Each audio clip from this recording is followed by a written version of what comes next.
नमस्कार दोस्तों, मैं एस कुमार शास्त्री।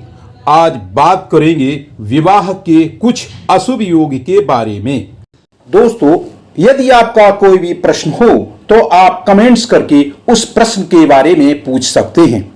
सुखमय विवाह के लिए कुंडली मिलान के अलावा कुछ योगों को मिलाना भी जरूरी होता है। कुछ कुंडली में अशुभ योग भी होते हैं, उनका देखा जाना बहुत जरूरी है।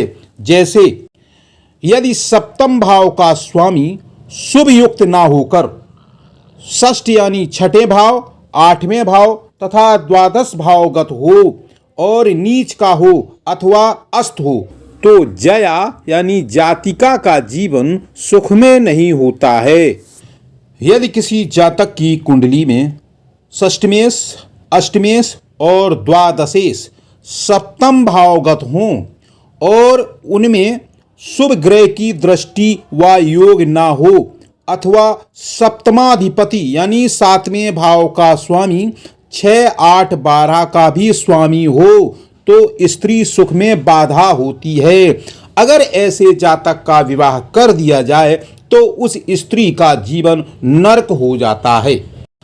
यदि किसी जातक की कुंडली में सप्तमेश, द्वादशगत हो और लग्नेश और चंद्र लग्नेश यानी जन्म राशि का स्वामी सप्तमश हो तो भी जातक का विवाह संभव नहीं होता है। अगर विवाह कर दिया जाए तो विवाह टूटना निश्चित है। यदि किसी जातक की कुंडली में शुक्र और चंद्रमा साथ होकर किसी केंद्र भाव में बैठे हों और शनि और मंगल उनसे सप्तम भाव में हों तो भी जातक का विवाह नहीं होता है। यदि किसी जातक के लग्न में सप्तम में और द्वादश में पाप ग्रह बैठे हों और पंचमस्त चंद्रमा निर्बल हो तो उस जातक का विवाह नहीं होता है। यदि अन्य योग से विवाह हो भी जाए तो स्त्री वंध्या रहती है, यानी उसको कभी भी संतान पैदा नहीं होती है। यदि किसी जातक की कुंडली में द्वादश और सप्तम में 2 या 2 से अधिक पाप ग्रह बैठे हों और यदि पंचम में चंद्रमा हो तो जातक स्त्री और पुत्र विहीन रहता है, यानी ऐसे जातक का विवाह नहीं होता है। अगर विवाह कर भी दिया जाए तो संतान नहीं होती है। इस योग को स्त्री पुत्र विहीन योग कहा जाता है।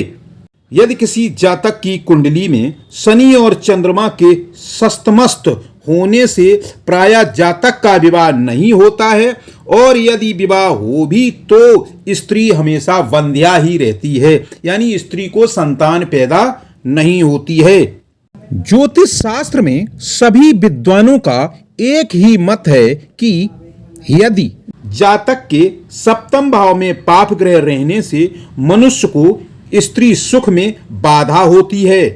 यदि किसी जातक की कुंडली में शुक्र और बुध साथ में होकर सप्तम में हो तो जातक चरित्रहीन होता है, परंतु यदि शुभ ग्रह की दृष्टि हो तो ऐसे जातक की एक से अधिक विवाह हो सकते हैं या कई स्त्रियों से संबंध हो सकते हैं। यदि किसी जातक की कुंडली में लग्न से सप्तम भाव अथवा चंद्र से सप्तम भाव में शुभ ग्रह हो अथवा शुभ ग्रह की दृष्टि पड़ती हो अथवा उनके स्वामी की दृष्टि पड़ती हो तो विवाह सुखमय होता है। यदि किसी जातक की कुंडली में शुक्र और मंगल सप्तम भाव में हो तो जातक स्त्री रहित होता है। शुक्र और मंगल के नवम एवं पंचम भाव में रहने से भी वैसा ही फल होता है, यानी ऐसे जातक की शादी नहीं होती है। अगर शादी कर दी जाए तो विच्छेद होना निश्चित है। यदि किसी जातक की कुंडली में शुक्र, बुध एवं शनि सबके सब नीच व शत्रु नवांश में हो तो जातक स्त्री पुत्र विहीन होता है और दुखमय जीवन व्यतीत करता है।